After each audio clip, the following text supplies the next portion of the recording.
আল্লাহ আশ্চর্য হয়েছেন, আল্লাহ হেসেছেন। আল্লাহ রাসূল, আমি ক্ষুধার্ত, আল্লাহ রাসূল ক্ষুধায় আমার অনেক কষ্ট হচ্ছে, আল্লাহ রাসূল আমাকে কিছু খাওয়ার ব্যবস্থা করেন। আল্লাহর নবী, প্রিয় নবী মুহাম্মদ রাসূলুল্লাহ সাল্লাল্লাহু আলাইহি ওয়াসাল্লাম নিজের বাড়িতে খবর পাঠালেন।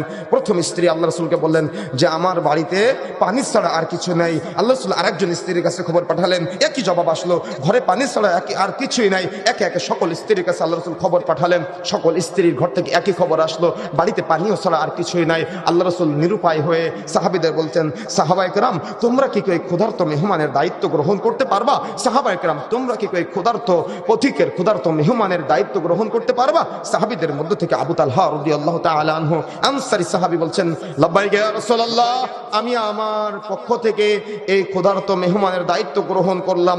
রাসূলুল্লাহ সাল্লাল্লাহু আলাইহি ওয়াসাল্লামের কাছ থেকে মেহমানের জিম্মাদারি নিয়ে বাড়িতে চলে গেলেন। বাড়িতে গিয়ে স্ত্রীকে বলছেন, আল্লাহ রাসূলের মেহমান তোমার বাড়িতে এসেছে, কিভাবে মেহমানদারিতা করবা?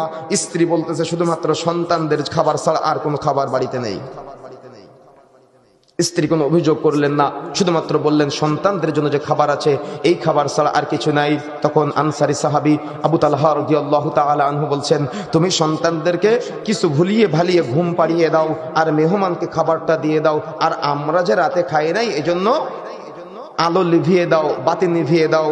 তার মানে বাতি নিভিয়ে দিলে মেহমান মনে করবে যে আমরাও খেয়েছি।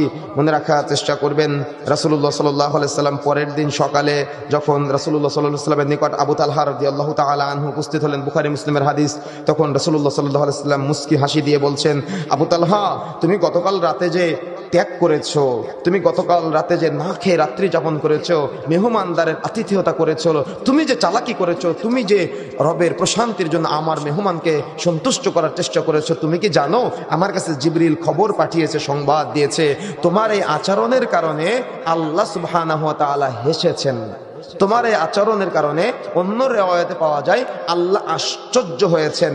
তার মানে মেহমানকে সম্মান করার কারণে, মেহমানকে আতিথেয়তা করার কারণে আল্লাহ হেসেছেন। সে নিজে না খেয়ে মেহমানকে খাওয়ানোর চেষ্টা করেছেন। দেখেন, আপনি হয়তো মূল্যায়ন করতে পারেন নাই, আপনারা কথা বলতেছেন কেন? আপনি হয়তো মূল্যায়ন করতে পারেন নাই, কিন্তু দেখেন কত চমৎকার একটা বর্ণনা, কত চমৎকার একটা হাদিস, কত চমৎকার একটা রিওয়ায়াত। আমি আপনি আজকে যদি ইমানদার না হই তাহলে কিন্তু এটা বুঝতে পারবো না।